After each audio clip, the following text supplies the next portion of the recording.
ఇప్పుడు చూపించము అన్నారు. అయితే వాడిని చూపించండి, వాడు లోపల ఉన్నారని చెప్పాడు. అయితే వాడిని చూపించండి అంటే ఏంటి వాడు ఇప్పటికొచ్చి వాడిని ఏదో ఫోటో చూపించాడు. వాడు ఎవడో మాకు ఇప్పుడు తెలియదు, వాడి ముఖం ఎప్పుడు చూడలేదు, మా వైపు ఎప్పుడు రాలేదు, మా వీధి వైపు. అదే అది ఎందుకంటే నేవీ అంటే అర్థం ఏంటి, అందరూ రక్షించాలి. ఆ ప్రజలందరూ ఏంటి ఆ డిఫెన్స్ వాళ్ళకి ఏం చేయాలి అర్థమైంది. ఆ పెద్దలు డిఫెన్స్ వాళ్ళు అందరూ వాడికి సరైన ఏంటి ఎప్పుడు అసలు మీరు ఏ న్యాయం కోరుతున్నారు? మీ అమ్మాయికి సంబంధించి ఎట్లాంటి న్యాయం కోరుతున్నారు? ఎట్లాంటి న్యాయం అంటే మా పాపకి ఎంతసేపు హింసించాడో, ఎన్ని మొక్కలు చేశాడో, బతికున్న మనిషికి నరహంతుడి కన్నా ఎక్కువ ఏంటి చంపాడు.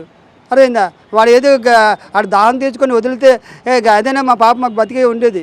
అదేందా అదే వాళ్ళకి చేసి మా పాప ఒప్పుకోపోయేసరికి ఏంటి ఇంక బయటకు లైఫ్ పోతుందని ఏంటి మొక్కలు చేశాడు. ఎంత హింసించాడు అదే హింస మా దానికి డబ్బుల హింస ఏంటి ఆడి అనుభవించాలి.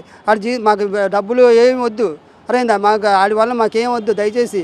అదేందా వాడి జీవితాంతం జైల్లో ఉండాలి, బెయిల్ మాత్రం ఇవ్వకూడదు. న్యాయవాదులు డబ్బుల కోసం ఆశపడకండి దయచేసి. ఇవి కాగితాలే. అదేందా మీరు ఎంతో సంపాదిస్తారు, అందులో ఇది పోయిందనుకోండి, ఆడిచ్చే 10,000 5,000 అది కరెక్ట్ కాదు.